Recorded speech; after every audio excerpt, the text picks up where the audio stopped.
Have you ever had someone hijack the happiest day of your life and then act shocked when you didn't thank them for it? Because what my best man did at my wedding set off a chain of betrayal, revenge, and karma that took years to fully play out, and I still can't believe how it ended.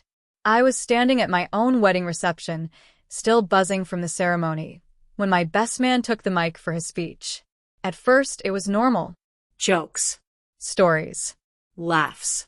Then his tone shifted. He paused, smiled nervously, and suddenly pulled out an engagement ring. Before I could even process what was happening, the maid of honor strutted up beside him. She started squealing. He dropped to one knee. They kissed. Long, passionate. Like they were the stars of the night. And then silence. No cheers. No applause. Just stunned faces. And then the booing started. People were furious. This wasn't cute. This wasn't romantic. This was my wedding and they had just stolen it. My dad, already a few drinks in, stood up, walked right over, and swung his open beer bottle straight at them. Beer soaked his suit. Wine splashed her off-white dress. That opened the floodgates.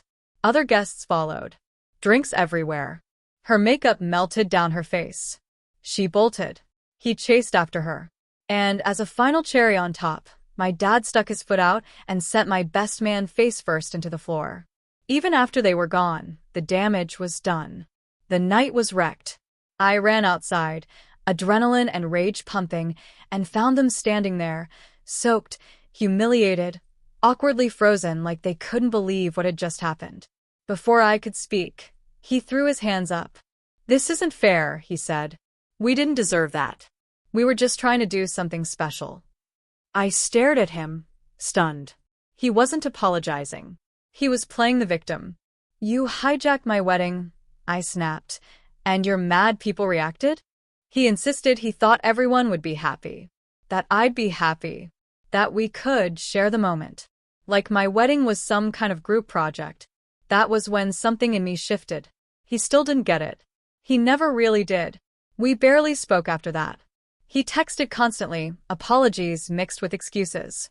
My wife, still in her wedding dress, exhausted and heartbroken, wanted nothing to do with the maid of honor ever again. I tried meeting him once, then twice. Every conversation circled back to the wedding.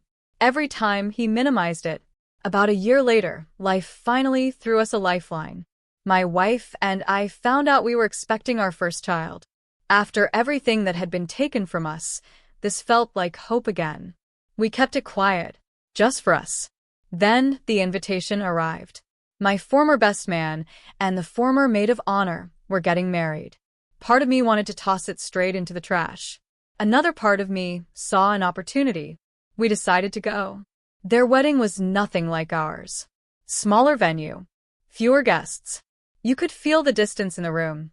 People polite but cold. When the moment felt right, I stood up, my wife beside me, and said calmly, "We have some exciting news. We're having a baby." The room went dead quiet. A few awkward claps. That was it. The groom's face went red. He stormed over and hissed, "This was supposed to be our day." I shrugged. "You wanted to share moments, remember?" He had nothing to say.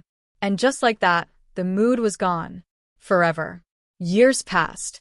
I heard through the grapevine that their marriage imploded. She cheated. Took his money. One day, out of nowhere, I got a message from him, desperate, panicked, begging for a place to stay. I said no. He pushed. Called. Pleaded. Then crossed the final line. "I'd even forgive you for ruining my wedding if you help me." That was it. I hung up, blocked him, and felt peace. Not satisfaction. Not joy. Just relief. The chapter was finally closed. Sometimes revenge isn't loud. Sometimes it's just letting people live with the consequences of who they chose to be. So tell me, what would you have done in my place? Have you ever seen karma come full circle like this? I really want to hear your thoughts.